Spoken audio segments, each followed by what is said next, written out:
Welcome back to Sunrise Daily World, keeping our focus on the scheme of things, the economy, security, the employment status, as you might have seen in that report. We've got Chidolue, who is a member of the APC, here with us today. Thank you for coming on this morning. Thank you for having me.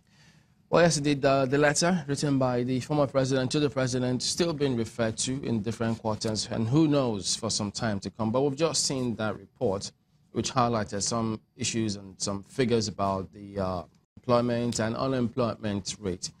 But I'm just wondering, I mean, looking at those figures in comparison with what the governments say they're doing, the policies they're implementing, one is just wondering, on what grounds would you say those policies are working if, as the NBC did release, a total of 7.956 million Nigerians became unemployed between January 2016 and September 30, 2017? Yeah, thank you, Chamberlain. It's important that we, kind of step back to see where we're coming from before now. We're coming from an economy when crude oil was selling for about $120 per barrel, and we're doing about 2.4 million barrels a day.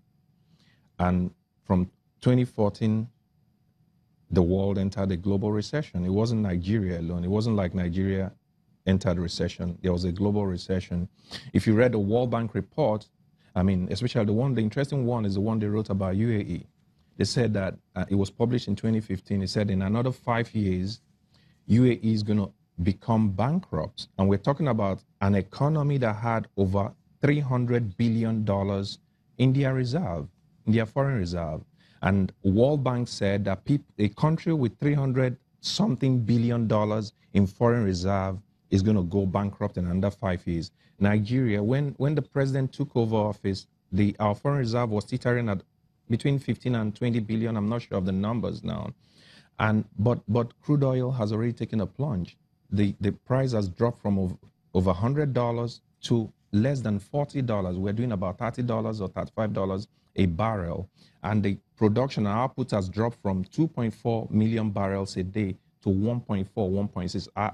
I just resigned from Ajip. I've been there for 10 years or so. I mean, I thought they said we're doing close to 2 million. The budget estimates. No, I'm saying where we're coming from.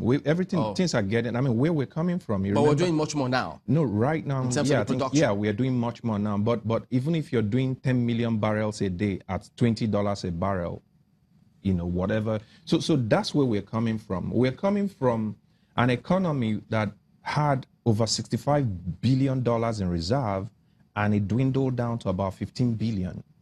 To now an economy that started with that 15 billion and has grown it to over $40 billion.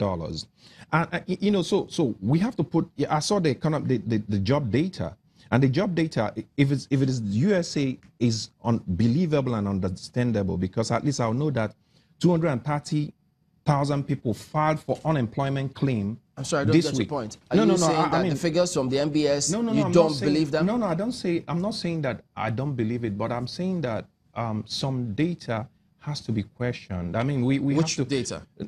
The job data, 86 million people. Is it like 86 million people filed job claims? I don't know. I'm not a statistician, but whatever they do. But I'm just wondering, is it like 86 million people filed unemployment claims last year, or 86 million people? But that's different. But we're looking. Let me just come in here. Yeah, go. Implying that you would question the data supplied by a federal government agency working with the federal government in the area of employment? Maybe I gave you the wrong. I said 86 million people or 80-something million people unemployed. What it brings to the table, but the foundation I laid is that this is where we're coming from. And the recovery, we are on a recovery process. And we have to understand, when the president came into power, he ran on three major promises: economic recovery, anti-corruption, and security. On economic recovery, this is under the past 5 or 6 years or 7 years, we couldn't save. Even though crude oil was at $120 per barrel. We didn't save a dime. Okay. At $30 a barrel, our reserve has been growing daily. Even as we speak, it's growing. It's now over 40 billion. So what I'm saying is that, the more people are losing their jobs. No. You have to understand. I'm not saying people, but what we're talking about is an economic recovery. An economic recovery is not, you switch the light and the economy recovery. It's a process. Please, help me understand this. So when the economy was going down the drain, right, when we were not saving, right, people had jobs. But when in the process of recovery, people are losing jobs. What we should look at it.